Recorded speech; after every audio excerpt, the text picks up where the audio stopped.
बदलापूरच्या एका नामांकित शाळेत 2 चिमुकल्या मुलींवरती झालेल्या अत्याचाराच्या घटनेनं देशभरात खळबळ उडाली आहे।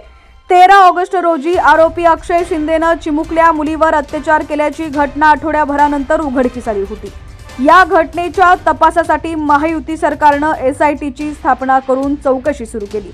आता या प्रकरणात धक्कादायक बाब उघडकीस आली आहे। बातमी पूर्ण पाहूया त्याआधी तुम्ही HPN मराठी न्यूज चॅनल पहिल्यांदाच पाहत असाल आणि अजूनही चॅनलला सबस्क्राइब केलं नसेल तर नक्की सबस्क्राइब करा, जेणेकरून आमचे अपडेट्स लवकरात लवकर तुमच्यापर्यंत पोहोचतील। तर बदलापुरातील 2 चिमुकल्यांवरती अत्याचार प्रकरणात रोज नवनवीन माहिती समोर येते।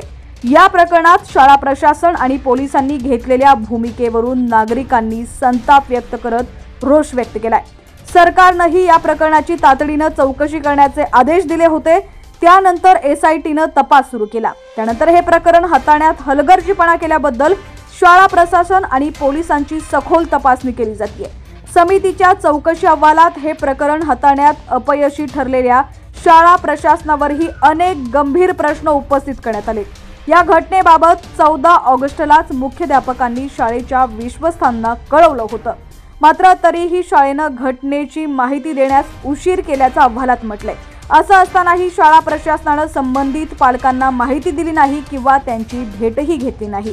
इंडिया टुडेच्या वृत्तानुसार पीडित मुलीवर उपचार करणाऱ्या रुग्णालयात 12 तासांनी उपचार करण्यात आले। तसंच आरोपी अक्षय शिंदे याला त्याची ओळख आणि पार्श्वभूमी तपासल्याशिवाय त्याला शाळेत कामावरती घेण्यात आलं होतं। दरम्यान त्याची नियुक्ती कशी आणि कोणत्या संस्थेमार्फत करण्यात आली याचाही तपास करण्यात येतोय। शाळेचे शौचालय कर्मचाऱ्यांच्या खोलीपासून दूर एका निर्जन ठिकाणी होतं आणि सुरक्षेसाठी तिथं CCTV ही बसवले नाहीत।